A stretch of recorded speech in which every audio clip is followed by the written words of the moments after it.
Isang kapanapanabik na gabi sa inyong lahat. Ngayong gabi ang unang Lunes sa buwan ng Setyembre at tayong mga Pilipino ay nasasabik sa pagtungtong ng mga buwan na nagwawakas sa Ber.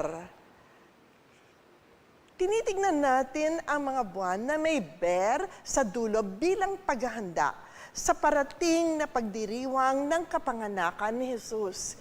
Sinasabing ang bansa natin ang may pinakamahabang pagdiriwang ng Pasko. Sa ating pananabik sa Kapaskuhan, huwag nating isantabi ang mga kababayan natin na nag-aalala kung paano magiging makabuluhan ang Kapaskuhan sa kanila, gayong magtataas ang mga bilihin, ngunit nananatiling pareho pa din ang kanilang natatanggap na sweldo. Huwag nating kalimutan sa ating mga panalangin ang mga taong nakakaranas ng problema ukol sa kalusugan ng kanilang isipan. Ito yung mga taong nagpuproblema sa kanilang mental health, di ba? Dali lang po. Pinaniniwalaan na sa Kapaskuhan, higit na marami ang nagiging sanhi ng stress sa karamihan sa atin. Ang salmong tatalakayin natin ngayong gabi ay isang pagpapahayag ng matinding pagkabagabag at patunay sa pananampalataya. Basahin natin ang Psalm 54 sa Common English Bible version nito. For the music leader with stringed instruments, a maskil of David. When the Ziphites came and said to Saul, "Isn't David hiding among us?" God, save me by your name and defend me by your might. God, hear my prayer. Listen to the words of my mouth. The proud have come up against me. Violent people want me dead. They pay no attention to God. Selah. But look here, God is my helper. My Lord sustains my life. He will bring disaster on my opponents. By your faithfulness, God, destroy them. I will sacrifice to you freely. I will give thanks to your name, Lord, because it is so good. And because God has delivered me from every distress, my eyes have seen my enemies' defeat. This is a word of God for the people of God. Ang superscription ng Psalm 54 ay nagkakaloob sa atin ng pahiwatig ng kwento sa likod nito. Una, ito ay isang maskil ni David. Ito ay nagbibigay ng kaalaman. At ang kaalamang pinagkakaloob nito ay maaaring kaalaman kung paano tutugon ang isang mananampalataya ng Diyos sa pagkakanulo o betrayal ng ibang tao. Dinanas ni David ang pagkakanulo sa kanya ng mga Ziphites o mga taga-Ziph. Sinasabi na sila ay mula sa tribo ni David, sa tribo ng Judah. Subalit pinuntahan nila si Saul upang isumbong na si David ang nagtatago sa disyerto ng Ziph. Babasahin ko sa inyo ang bahagi ng kwento nito mula sa unang Samuel chapter 23 from verses 19 to 23. Ito ang nakasaad. The Ziphites went up to Saul at Gibeah and said, "Is not David hiding among us in the strongholds of Horesh, on the hill of Halkiah, south of Jessamon? Now, your majesty, come down whenever it pleases you to do so, and we will be responsible for giving him into your hands." Saul replied, "The Lord bless you for your concern for me. Go and get more information.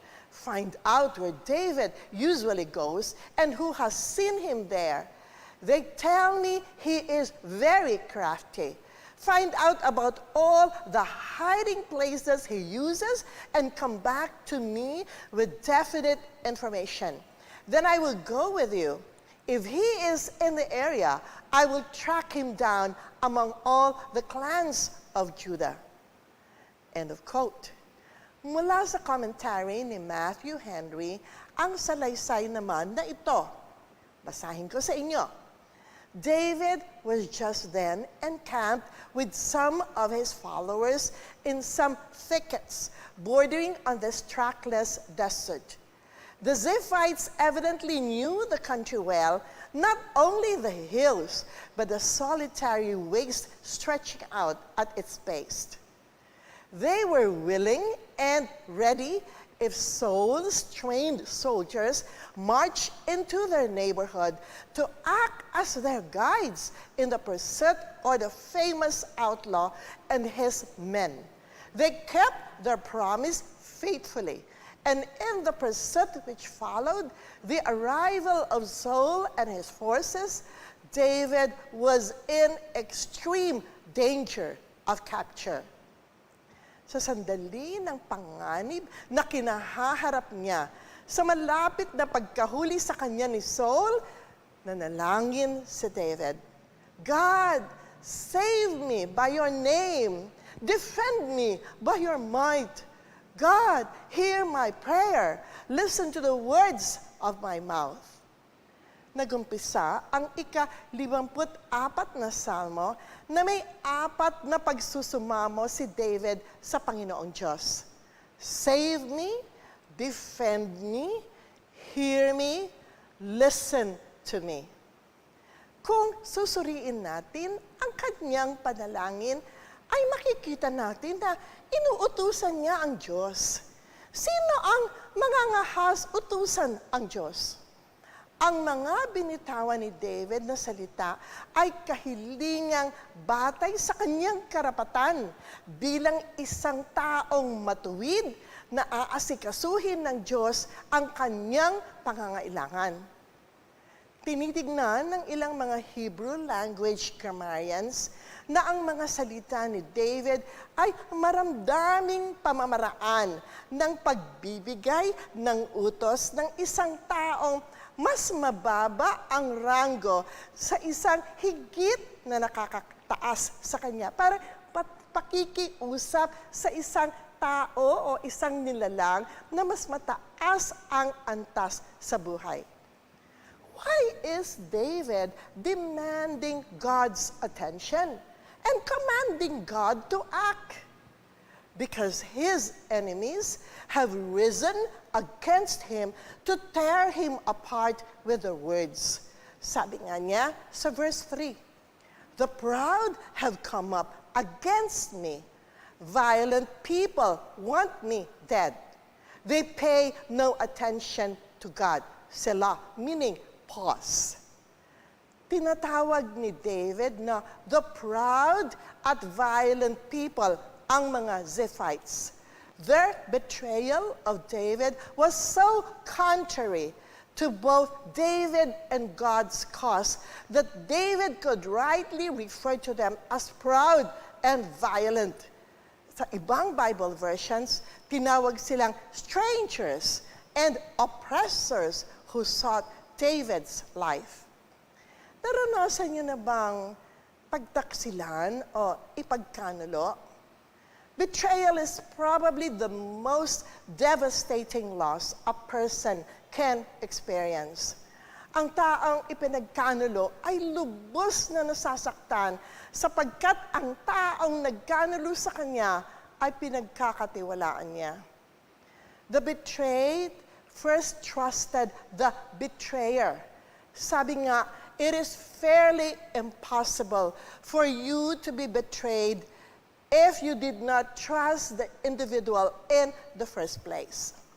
Kaya ang kahulugan ng pagkakanulo ay ang gawa ng isang taong paglabag ng tiwala ng ibang tao sa kanya. May iba't ibang uri ng betrayal. A child is betrayed when he or she is abused by the parents who are supposed to love, support, and protect the child. A spouse is betrayed when their partner has an affair. An employer is betrayed by an employee entrusted with the finances of the company. Betrayal is when someone you trust lies to you, cheats on you, abuses you, or hurts you by putting their own self-interest first. Marami sa atin ang nakaranas ng pagtataksil ng isang taong minahal o pinagkakatiwalaan. Hindi kakaiba ang ganitong karanasan. Si Jesus ay pinagkanulo ni Judas, isang alagad niya. May isa po akong alam na matindi rin ang pinagdaanan, karanasan niya sa betrayal. At ito ay si Saint John of the Cross, isang Spanish Catholic priest at Carmelite friar. Siya ay dumaan sa matinding pagkakanulo ng mga kasama niya. Mula kay La Tejana Gringa ang account na ito. Iko-quote ko.